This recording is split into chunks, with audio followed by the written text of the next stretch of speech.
Indian constitution में हमें क्या संविधान में हमें नियम लागू करना पड़े, क्या नियम ऐसे बनाना पड़े, कौन से आर्टिकल्स ऐसे लाने पड़े और कितने दिनों में हमारा कॉन्स्टिट्यूशन तैयार हुआ, इस सब चीजों के बारे में पढ़ेंगे।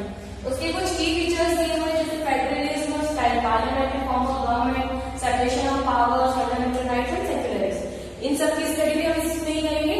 तो आपको मैं बता देती हूँ, the Indian constitution by the beginning of 20th century, the Indian national movement had been active in the struggle for independence from British rule के अगेंस्ट जाने के लिए हम लोगों ने एक मूवमेंट स्टार्ट किया हमारे देशवासियों ने, उसको हमने नाम दिया Indian national movement. Indian national movement का उसका मेन मोटो क्या था कि हमें ब्रिटिश रूल से अलग होना है। कुछ ऐसे कारण आ रहे थे जिनकी वजह से हमें उससे अलग होना था। जो अलग होना था वो हम बहुत ज्यादा अत्याचार और सब चीजें कर रहे थे, तो अब हमें सोचा था कि हम स्वतंत्र रहना चाहते हैं। ठीक है। During the freedom struggle, the nationalists had devoted a great deal of time to arranging and planning what the free India would be like. बहुत से जो क्रांतिकारी रहे थे उन लोगों ने उस टाइम में सोचना स्टार्ट किया कि अब जब हमारा देश आजाद हो जाएगा तब हमारे देश की शक्ल क्या होगी। Under the British, they had been forced to obey the rules. They had their leader role in making the long experience of authority rule under the colonial state convinced Indian that free India should be democracy, in which everyone should be treated equally and allowed to participate in the government. Main motto ये भी था हमारा कि हमें जो British rules में थे हमें उसमें जो रूल्स उन्होंने बनाए थे उन्हें फॉलो करना था। उनके रूल्स के अगेंस्ट हम नहीं जा सकते थे। उन्होंने जो रूल्स बना दिए उन रूल्स को हमें फॉलो करना है, चाहे हमारी मर्जी हो या ना हो। तो हमें भी फिर ये मन में आया कि अब हमें अपने देश को आजाद करना है, जिससे हम भी अपने देश में अपने हित के लिए क्या नए रूल्स हैं वो इम्प्लीमेंट करवा सके हमारी गवर्नमेंट से। हमारे कम से कम हमें जो देश की आजादी के लिए हमने जो स्ट्रगल किया, कम से कम 300 लोग जो थे वो कॉन्स्टिट्यूशन असेंबली में एक साथ आए, जिन्होंने ये काम करने का सोचा कि हम कॉन्स्टिट्यूशन बनाएंगे। कैसे बनाएंगे? 300 लोगों की कमेटी स्टार्ट हुई 1946 में, जिसने कि 3 साल लिए हमारे कॉन्स्टिट्यूशन को तैयार करने। हमारा कॉन्स्टिट्यूशन बेसिकली किसी एक इंसान या किसी एक के थिंकिंग के ऊपर बेस्ड नहीं है। हमारा कॉन्स्टिट्यूशन बहुत सारे देशों से लिया गया है। उसमें क्या क्या नए रूल्स हैं, कुछ रूल्स हमने अपने हिसाब से उसमें डेवलप किए कि हमारी गवर्नमेंट के हिसाब से कौन से रूल्स सही होंगे। ठीक है। हमारे कॉन्स्टिट्यूशन में 300 लोगों की कमेटी ने स्टार्ट किया कॉन्स्टिट्यूशन को बनाना कि कॉन्स्टिट्यूशन कैसे बने। ठीक है। उसके बाद 1946 में जो हमारा कॉन्स्टिट्यूशन बनना स्टार्ट हुआ था, 1947 में हमें आजादी मिल गई थी, लेकिन 1947 से भी हमें 3 साल लगे थे हमारे कॉन्स्टिट्यूशन को रेडी करके इम्प्लीमेंट करने। The member of Constitution Assembly had a huge task before that. उनके साथ एक बहुत बड़ा टास्क था, पूरे एक संविधान को बनाने का उनको दिया था। The country was made up of several different communities. उन लोगों को मेनली क्या वर्डन आना था कि वो इतनी बड़ी हमारे देश में कितनी सारी लैंग्वेजेस बोली जाती हैं, कितने सारे धर्म हैं, कितने सारे अलग अलग कल्चर्स हैं। इसके बेसिस पे एक कॉन्स्टिट्यूशन कैसे बनाया जाए कि जो सबके हित में काम करे। The constitution was begun written. India was going through considerable turmoil. The participation of country of India and Pakistan was imminent. Some of the principal states demanded undecided about their future. जो princely states थे, जहाँ पे राजा रजवाड़े अपना राज किया करते थे, सबसे ज्यादा दिक्कत वहां आ रही थी कि वहां पे लॉ कैसे बनाया जाए, क्योंकि जो राजा लोग थे वो ये मानते थे कि हमारे बाद दूसरा राजा जो आएगा वो हमारा बेटा है, मतलब जो हमने रूल बना दिए हैं वही आगे तक फॉलो हो, इसके अलावा कोई रूल्स ना बने। वहां पे सबसे ज्यादा कॉन्स्टिट्यूशन को इम्प्लीमेंट करने में दिक्कत आई। Listed below the 50 features of the Indian constitution, हमें कुछ यहाँ पे की फीचर्स लिखे हैं कॉन्स्टिट्यूशन के।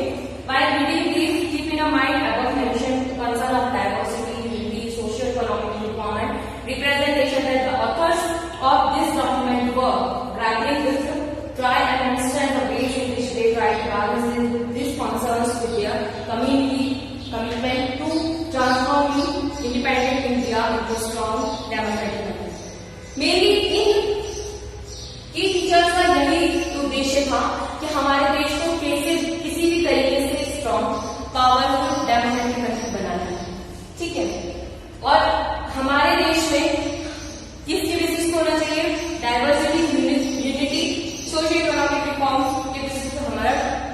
कॉन्स्टिट्यूशन बेस्ड होना चाहिए।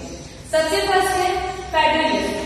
फेडरलिज्म क्या करता हूँ, जब एक से ज्यादा गवर्नमेंट रूल करती है, जैसे कि हमारे यहाँ 3 गवर्नमेंट रूल करती है, कैसे करती है? आप तो बोलेंगे कि एक ही है, अभी तो मोदी जी है, नहीं ऐसा नहीं है। क्या होता है, सेंट्रल में गवर्नमेंट अलग होती है, आपके स्टेट, आप मध्य प्रदेश में रहते हैं, आपकी स्टेट गवर्नमेंट अलग होती है, और आपकी अगर आप गांव रहते हैं तो पंचायत गवर्नमेंट होती है।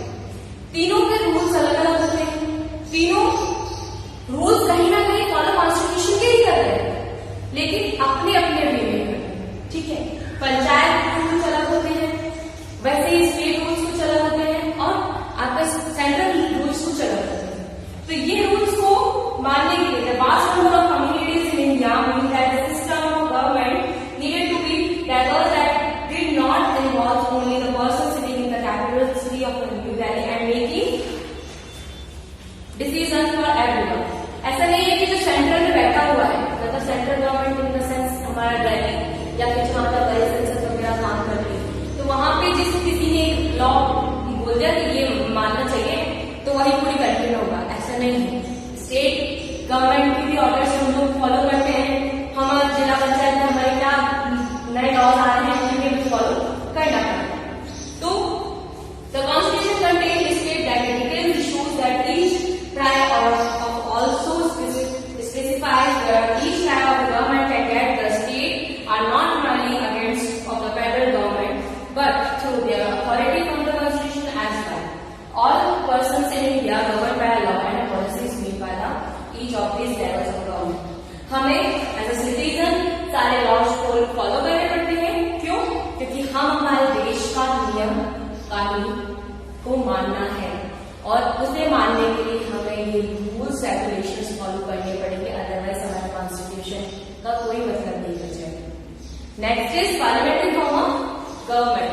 पार्लियामेंट्री फॉर्म ऑफ गवर्नमेंट से क्या मतलब है? The difference of different types of government that you just read about consist representatives who are elected by the people. Parliamentary form से मतलब होता है वो लोग जो हमने चुने हैं एज ए लीडर कि हमारे कंट्री या हमारे सराउंडिंग के लिए जो काम अच्छा करे, उनको आप क्या बोलेंगे? Elected representative. ठीक है, your class 7 book began with the story of Kanta who was standing in the line voting during the election. हमने क्लास 7 में एक स्टोरी पढ़ी थी कांता की, जो वोटिंग लाइन में खड़ी थी।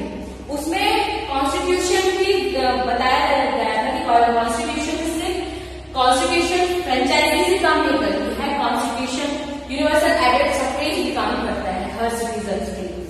आपको अपने कॉन्स्टिट्यूशन मेंबर के लिए कॉन्स्टिट्यूशन असेंबली को बहुत फ्रीडम स्ट्रगल में करना पड़ता है for the passage of universal एडेड suffrage that could have encourage a democratic mindset and break the clutches of traditional classes and gender hierarchies. This means the people of India have a direct role in electing their representatives.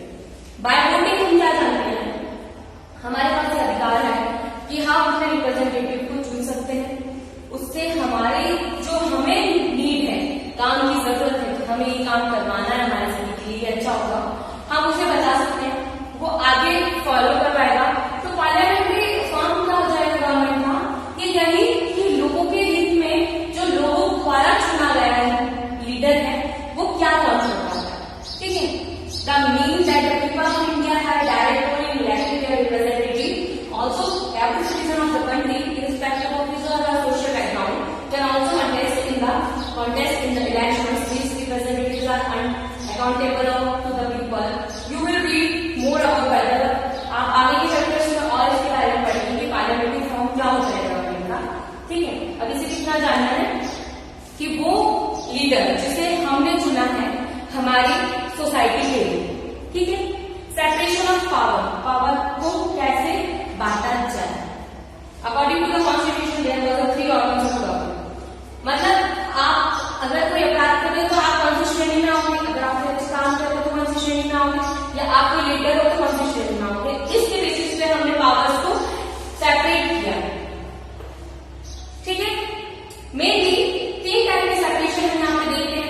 एक तो होता है legislature, दूसरा होता है आपका executive and तीसरा होता है आपका जुडिशरी। लेजिस्लेचर मतलब होता है लोकसभा से जुड़े हुए। लोकसभा में वही लोग जाते हैं जिन्हें हम चुनते हैं या जो वोटिंग के थ्रू चुने जाते हैं। द एग्जीक्यूटिव का मतलब होता है जो कार्य पालन करते हैं, सारे कार्यों का नगर निगम वाले हैं या फिर जो कार्य कर रहे हैं हमारे आसपास की सराउंडिंग के लिए, वो आ जाएंगे आपका एग्जीक्यूटिव में। और जुडिशरी में आएंगे आपका न्यायपालिका, जहां पे आपको आपके हित के लिए आपका न्याय, आपको अगर न्याय मांगना है तो आपको वहां न्याय जरूर मिलेगा। न्यायपालिका आ जाएगा आपका judiciary.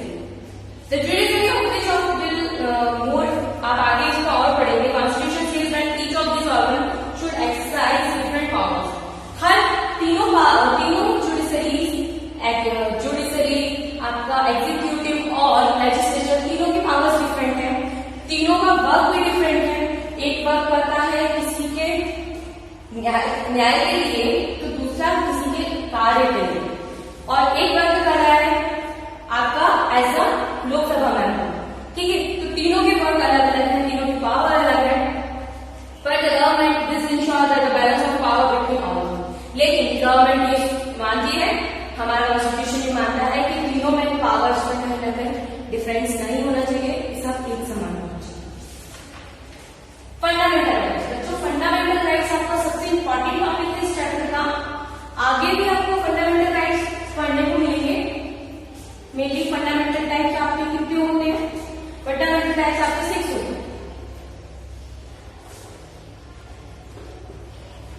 Fundamental rights, fundamental rights क्यों बनाना पड़ता है?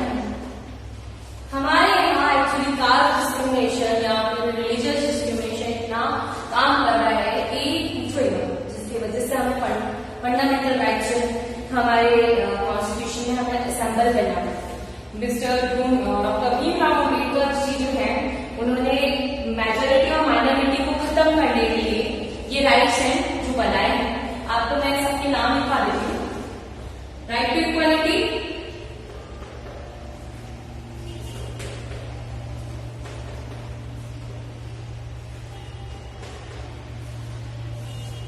समानता का अधिकार। समानता का अधिकार मतलब आप किसी को भी उसकी नीड बेसिस पे आप उसे अलग नहीं कर सकते हो। इक्वालिटी मतलब वो अमीर है या गरीब है, हिंदू है मुस्लिम है, आप उसको उसके बेसिस पे अलग नहीं कर सकते। ठीक है। Right to freedom, right to freedom से मतलब बच्चों आपको रहने का, खाने का, पीने का, कपड़े पहनने का पूरा अधिकार है। आपको जैसे अपनी लाइफ स्पेंड करनी है आपको पूरा अधिकार है, जो हमारे कॉन्स्टिट्यूशन में एज अ आर्टिकल ही किया हुआ। ठीक है। राइट अगेंस्ट एक्सप्लॉइटेशन, एक्सप्लॉइटेशन का मतलब होता है बहिष्कार। राइट टू एक्सप्लॉइटेशन, बहिष्कार। बहिष्कार का मतलब होता है आप किसी का भी यूज गलत चीज के लिए नहीं कर सकते हो। आप 14 साल से छोटे बच्चों का अपनी जगह अपने फैक्ट्री वगैरह में या कोल माइंस में आप उनको नौकरी नहीं दे सकते हो। It under crime. आप अगर उसे नौकरी दे रहे हो तो आप क्रिमिनल हो कि एक बच्चे से बाल मजदूरी करा रहे हो। ठीक है। आप किसी को भी जबरदस्ती काम के लिए मजबूर नहीं कर सकते कि आपको ये काम करना है। It also comes under crime. Now fourth one is right to freedom of religion. Right to freedom of religious. आज मैं हिंदू हूं, मुझे अगर मेरा मन होगा तो मैं मुसलमानी धर्म को भी अपना सकूं। मुझे इस चीज का हक कौन देता है? मेरा कॉन्स्टिट्यूशन, कि मैं कोई से किसी भी धर्म को अपने अंदर धारण कर सकता, अपना सकती हूँ। Fifth one is culture and education right. आपका education right is most important. At least ये बोला गया है आपके कॉन्स्टिट्यूशन में कि हर एक बच्चे को 10th तक का नॉलेज तो होना ही चाहिए। मतलब उसे उसका 10th तक की स्टडीज के लिए आप उसे ये राइट मानता है कॉन्स्टिट्यूशन, उसे पढ़ना ही right to constitutional remedies, right to